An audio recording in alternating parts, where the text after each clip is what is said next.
नमस्कार दोस्तों, स्वागत है आपका अपने इस यूट्यूब चैनल पर। आज हम बात करने वाले हैं यूपी पीसीएस प्रीलिम्स जो 2025 को है। 12 अक्टूबर 2025 को ये एग्ज़ाम कंडक्ट होगा। इसके लिए अभी भी 45 दिन शेष हैं। 45 दिनों की क्या रणनीति हो, किस तरह से हम पढ़ें ताकि हमारा परीक्षा जो है असमंजस में ना रहे रिजल्ट और हम क्वालीफाई करें। इसमें कुछ प्रश्न हैं, उन प्रश्नों को मैंने लिया है, उनके समाधान को देखते हुए आपके सारे डाउट क्लियर हो जाएँगे। जैसे पहला सवाल है, क्या पढ़ें और क्या छोड़ें? देखिए, अब इतना समय नहीं बचा है कि हम आप पढ़ेंगे, लेकिन हाँ, कुछ जो रिवीज़न करने लायक है चीज़ें हैं, तो रिवीज़न तो अब सभी करना है। लेकिन किसका पहले रिवीज़न करें, किसका बाद में रिवीज़न करें?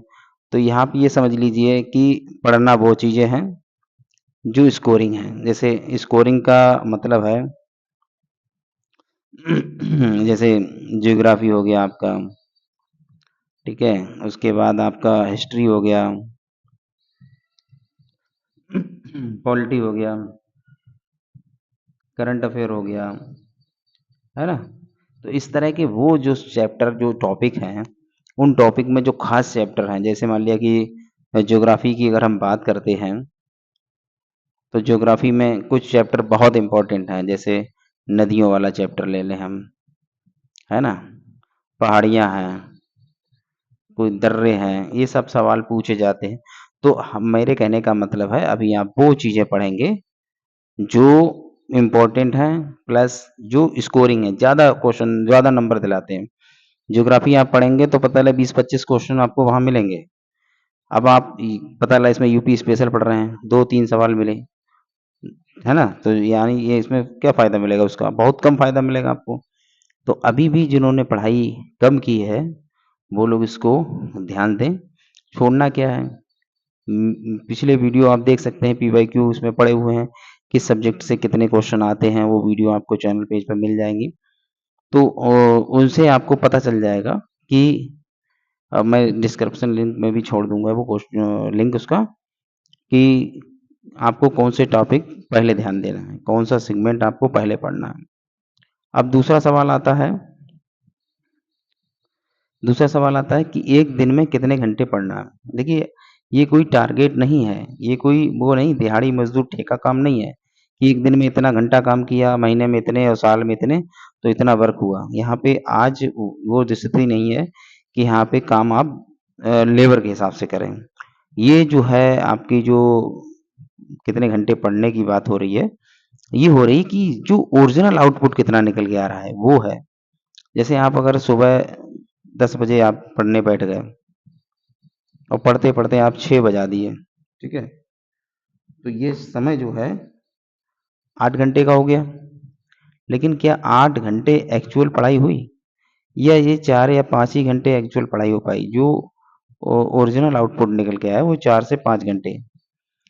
तो ये चीज़ मैं कहना चाह रहा हूँ कि आप अगर 3 घंटे पढ़ रहे हैं और 3 घंटे लगातार पूरा पढ़ रहे हैं, उससे बेहतर है कि आप 10 घंटे बैठ के पढ़ रहे हैं, उसमें 4 घंटे निकाल रहे हैं आउटपुट। तो यहाँ पे ये भी चीज़ ज़रूरी है कि आउटपुट कितना है। कुछ लोग आप देखे होंगे कि वो कम समय में 4 से 5 घंटे पढ़ते हैं और परीक्षा उनकी निकल जाती है। कुछ लोग आपने देखे होंगे 10 से 12 घंटे पढ़ते हैं और उनका प्री क्वालिफाइड नहीं हो पाता है। तो ये भी चीज़ ज़रूरी है, आप पूरे मन से जब भी पढ़ने बैठें तो सारी चीज़ें भूल के पूरा ध्यान देना है उसमें। तीसरा इसमें बिंदु है कि मल्टीपल टाइम्स रिवीजन।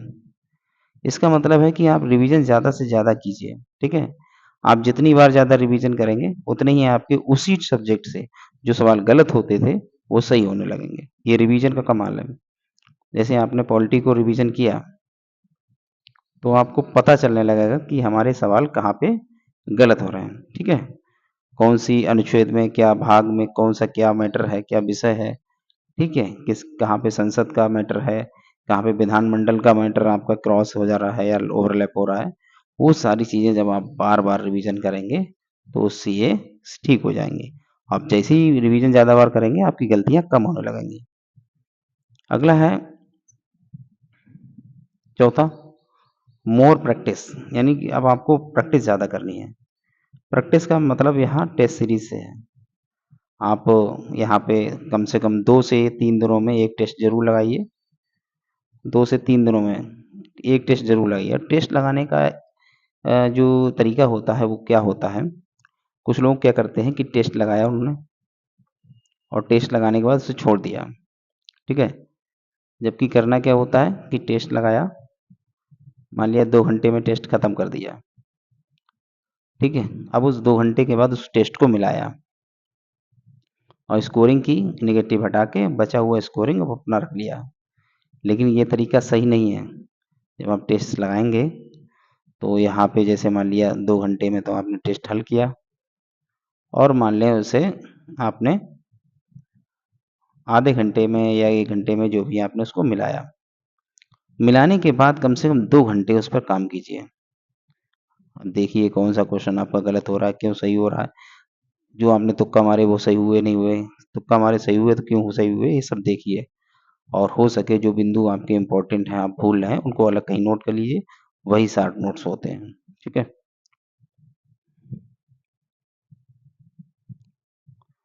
5वां नंबर है लास्ट टाइम पर ट्रिक ज़रूर दोहराएँ। ट्रिक दोहराने का मतलब है कि लास्ट टाइम में ट्रिक दोहराने का मतलब है कि जो भी आपने ट्रिक पढ़ रखी है, चाहे वो पहाड़ों की चोटियों का क्रम हो, सहायक नदियों का क्रम हो, दर्रों का क्रम हो, या जो भी आपका है, यानी आप जो जो जैसे आपने जो भी ट्रिक जिसकी पढ़ी है, चाहे वो करंट अफेयर में किसी के अवार्ड की ट्रिक हो, आपने जो भी ट्रिक पढ़ी है, बनाई है, जो भी है, लास्ट टाइम उसको ज़रूर दोहरा लीजिए, ठीक है? क्योंकि होता क्या है कि ट्रिक हम जब पढ़ने बैठते हैं तो याद होती है। एग्ज़ाम में हमें वैसा माहौल नहीं मिलता है जैसा हमने तैयारी के लिए बनाया था। ना तो वो माहौल मिलता है, ना ही हमारे सामने वो सोर्स होते हैं। आप अपने घर पे किताब खोलते हैं, उसके पढ़ने में ध्यान आने लगता है क्या-क्या लिखा है। एग्ज़ाम हॉल में जब बैठे होते हैं तो एग्ज़ाम हॉल का जो प्रेशर होता है, उससे थोड़ा-सा माइंड डिस्टर्ब होता है। तो आप ट्रिक ज़रूर दोहराइए उसकी। अगला पॉइंट है हमारा रिवीजन, टेस्ट, रिवीजन। अब हकीकत में अगर देखा जाए तो यही टाइम बचा है, इसी पॉइंट के लिए टाइम बचा है कि आप रिवीजन करिए, फिर उसका टेस्ट लगाइए, फिर उसको रिवीजन करिए। एक दिन में जो भी आप टारगेट सेट कर रहे हैं उसको ख़त्म करिए, फिर सोइए। इसके लिए आपको क्या करना होगा? आप शाम को जैसे सुबह से आपने जो भी पढ़ा शाम तक, तो शाम को कम से कम आधा से 1 घंटा निकालिए और उस एक आधा से 1 घंटा में उस चीज़ को रिकॉल करिए। ठीक है? कि है मुझे वो चीज़ें याद हैं, नहीं है। अगर आपको वो याद आती हैं तो ठीक है, अगर कोई चीज़ भूल रहे हो उसको फिर पलट के देखिए।